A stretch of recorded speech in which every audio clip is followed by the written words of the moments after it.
Bem, estamos voltando, mais um Em Nuvem com Verângelo. Hoje nós estamos discutindo sobre a diferença entre alergia e intolerância alimentar, que é um tema que realmente cria uma certa angústia de muitas pessoas e a gente observou muito aumento dessas questões no pós-pandemia. Então nós estamos recebendo a doutora Luciana e o doutor Roberto e nós vamos voltar a essa discussão aqui, né? No atendimento assim, do dia a dia de vocês, o que vocês acham que é a primeira abordagem do paciente, além de perguntar para ele o que ele está sentindo, que exames precisam ser feitos? O que vocês acham? Como é que a gente deve tentar? Ô Vera, eu falo que é o seguinte, para você confirmar se tem uma alergia alimentar, uma coisa simples e básica, são 3 fatores. Primeiro, é a história clínica no sentido, por exemplo, se eu suspeito que aquela criança tem uma alergia, vamos colocar, por exemplo, um amendoim, toda vez que ela comeu amendoim, ela tem que ter algum sintoma e sempre o mesmo sintoma. Isso a gente chama de reprodutibilidade. Tem que reproduzir sempre o mesmo sintoma. Então, se a pessoa fala assim, eu como amendoim e empolo todo, fica cheio de urticária. Mas tem a hora que eu como e não tem. Não é alergia. Não precisa nem fazer teste. Tem que ser sempre, comeu, a partir do momento que você sensibilizou, está sempre sensível. É igual eu falo, a partir do momento que você é inimigo de uma pessoa, hoje você não é amiga, mas é inimigo, depois pode ser amigo, isso não existe. Então, é inimigo. É inimigo do amendoim, então. É inimigo do amendoim, tá? Eu acho que o amendoim tem um problema, né? Sim. Agora, quando você tem a história, muito bem, agora eu tenho que confirmar se a história é verídica ou não. Então, primeiro entra os testes alérgicos. São testes simples feitos na pele e o outro é feito nas de exame de sangue, tá? Se houver uma convergência entre os dois são positivos, fechou o diagnóstico e pronto. E o tratamento é dieta. Pronto. Então, a dieta durante um tempo. Agora, vamos imaginar que o teste deu positivo e o outro exame de sangue dá negativo. Então, houve uma divergência. Aí que você vai para o quarto teste, que é chamado de prick-to-prick. É que você pega o alimento e testa diretamente ele com proteína íntegra, ali na pele. Na pele. Na pele. Se deu negativo, vai para o teste de provocação. E aí você dá o alimento. Mas dá o alimento e simplesmente chega o alimento, vai lá e come para você ver o que vai acontecer. Não. Existe um protocolo que isso é feito dentro de um consultório. Tem que ser um consultório específico para lidar com esse tipo de tratamento. E aí você confirma ou não. Então, assim, existe diagnóstico, tem que ser feito um diagnóstico. O grande problema é isso. Eu acho que eu sou alérgico. E aí para de comer um alimento durante anos e nunca foi alérgico. Entendeu? Então assim, na intolerância a gente já vê que é uma coisa diferente, né? Exato. Assim, muito frequentemente o paciente já chega pra gente e fala assim, doutor, eu quero fazer um teste de intolerância a leite. Porque toda vez que eu como leite eu tenho diarreia. Aí eu pergunto assim, precisa de fazer esse teste? Exatamente. A gente sabe que a intolerância, já diferente, né, da alergia, são poucos testes que a gente tem para o diagnóstico de intolerância alimentar, né? Eu falo que no consultório, eu acho que a primeira coisa que tem que fazer, além da anamnese, é o diário alimentar, né? Então, entender aquilo que o paciente come, entender qual grupo alimentar, às vezes, que o paciente tem mais sintoma, qual tipo de sintoma, porque na intolerância o paciente pode ter gases, pode ter diarreia, pode ter distensão abdominal, que são os sintomas mais comuns, pode ter vômito, e também relacionar esses sintomas com aquele alimento ou com aquele grupo alimentar que ele está comendo.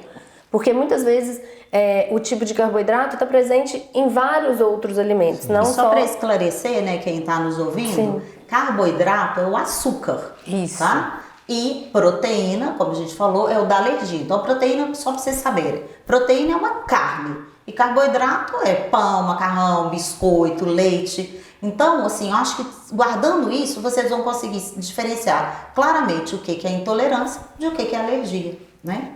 Isso. E não tem um paciente que é intolerante a tudo, gente. Né? Então... E existe até um que veio primeiro, né? O galinho ou ovo. Será que o paciente ele tem múltiplas intolerâncias e é um paciente que tem intestino irritável, um paciente de intestino irritável que traz múltiplas intolerâncias? Então a gente vê que aquele paciente que tem esse diagnóstico, que tem essa suspeita de múltiplas intolerâncias, geralmente é um paciente que tem um distúrbio funcional. O que é um distúrbio funcional? Distúrbio funcional geralmente é a presença de alguns sintomas gastrointestinais na ausência de uma doença diagnosticada por exames, né, Vera?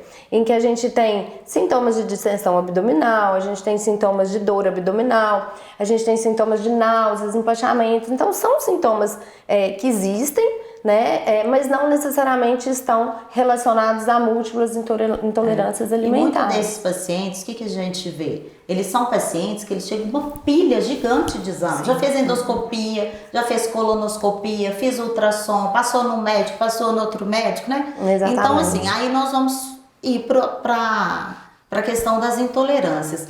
É um pouco fora desse assunto, mas eu gostaria que você falasse um pouquinho da desbiose. Os pacientes têm já nos procurado e falar assim: doutor, eu acho que eu tenho bactéria no intestino. Exatamente. Eu tenho desbiose. E nesse caso, pode justificar ele passar mal com tudo, será? Sim, sim. A gente tem um tipo de desbiose, né, que é o supercrescimento bacteriano do intestino delgado, que para um entendimento melhor, a gente tem bactérias em todo o nosso trato digestivo, né? O intestino grosso, que é o nosso último intestino, a gente tem uma quantidade maior de bactérias.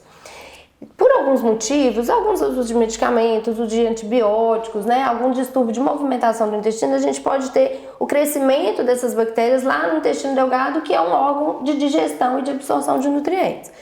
E aí o supercrescimento dessas bactérias nesse intestino pode levar a sintomas de intolerâncias alimentares, né, que são sintomas de distensão, excesso de gases, fezes que oscilam entre fezes formadas e fezes diarreicas, né, às vezes há uma baixa de vitamina B12 aí nos exames de sangue.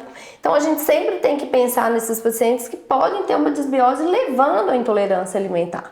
Então antes, às vezes, vale a pena a gente pensar nesse diagnóstico de supercrescimento antes da gente fazer uma restrição. Porque muitas vezes você trata esse supercrescimento, você trata essa desbiose e a gente tem melhora e a gente tem uma tolerância desse alimento que antes não tinha. E Roberto, você vê na alergia alguma relação com desbiose? Existe ou só na intolerância mesmo? Não, é só na intolerância mesmo. Mesmo, né? E a gente tem que ter cuidado para que não seja uma panaceia, né? Porque as pessoas às vezes querem que resolva tudo com isso. E nós temos tipos também que eu tenho visto, igual você falou da banana, alergias muito específicas, por exemplo, alergia a látex fruta. E eu gostaria que você falasse um pouquinho, que as mães têm ficado um pouquinho ansiosas em relação a isso. Porque é o seguinte, existe o que a gente chama de reação cruzada, né? Então, às vezes, você tem a proteína, por exemplo, de um alimento totalmente diferente da outra, mas hoje é capaz de a gente saber qual é a molécula da proteína que tem os alimentos. Então, por exemplo, a banana, a mandioca, a manga, tem alguns componentes que são os mesmos do látex. Entendeu? É a mesma molécula. Então, da borracha, o látex da borracha. O látex da borracha. Então, se eu tenho alergia àquela molécula e tem em outros alimentos, todo alimento que eu comer com aquela molécula eu vou ter alergia também. Isso é reação cruzada. Ou seja, a estrutura em si, ela é pouco modificada. E aí, para ficar mais fácil para os clientes, eu falo, é a mesma coisa. Lá, os árabes, os judeus, eles brigam o seguinte: se você é inimigo do meu primo, você é meu inimigo. Se você é inimigo do meu pai, você é meu inimigo. É a mesma coisa, porque se você é inimigo daquela proteína, os outros todos também são inimigos, que estão iguais, entendeu? Então isso pode estar acontecendo, aumenta bastante, mas tem também, através de testes, de exames, você saber se é essa molécula, que hoje não é só falar assim, você tem uma alergia à proteína do leite, mas qual é a molécula da proteína do leite que você tem alergia? Né? Isso é chamado do componente molecular. Então é uma coisa específica, mas é diagnóstico definitivo. Só para você ter um exemplo, por exemplo, se você tem uma alergia a proteína da clara de ovo, mas se você tem a molécula dessa proteína que chama ovo mucoide, ela é um marcador, ela me diz o seguinte, olha, você, quanto mais alto que der essa ovo mucoide, significa que você vai ficar mais tempo tendo alergia e mais graves vão ser as crises que você vai ter. Então, quando a ovo mucoide dá negativo, você vira e fala o seguinte, bom, a clara está dando positivo, mas essa molécula que é perigosa está negativa, para comer a clara de ovo. Entendi. Entendeu? Então, esse que é o detalhe, assim, ou seja, é capaz o camarão, o ovo são os mais perigosos mesmo? O camarão realmente para o adulto é o mais perigoso por 3 motivos. Primeiro, a proteína do camarão, ela é muito, 90% dela é água, então ela é muito volátil. Por isso que a gente sente cheiro de camarão quando você entra num restaurante. Esse cheiro é capaz de sensibilizar. Sério? Eu tenho pacientes que tiveram anafilaxia. Eu amo camarão, eu quero ficar com essas pessoas. Por exemplo, se você tiver ali uma peixada, algum lugar, e tivesse borbulhando esse camarão, que a gente vê lá muito em Guarapari, toca ele lá no Espírito Santo, aquele cheiro da anafilaxia. Então esse é o primeiro fator. O segundo fator é que é acumulativo no sentido seguinte, a pessoa, eu passo mal, mas eu vou lá tomar um antialérgico antes e como camarão. Mas o sistema imunológico você não consegue tapeá-lo. Então ele vai aumentando cada vez mais alergia, mais alergia. E o terceiro fator, que depois que você se tornou alérgico, é pro resto da vida. Não tem assim, um dia eu vou deixar de ser alérgico. Não, um dia você vai continuar sendo alérgico ao camarão. E as intolerâncias, além da lactose? né? Porque quando você é intolerante, você não vai morrer por causa da intolerância à lactose, Não, né? não. Que outras intolerâncias? Então nós vamos falar daqui a pouco, né? Vão entrar nas intolerâncias, então fiquem atentos aí, que daqui a pouco a gente volta, porque quando sempre a gente pensa é lactose, mas eu acho que tem muito mais coisa para vocês saberem. Com certeza.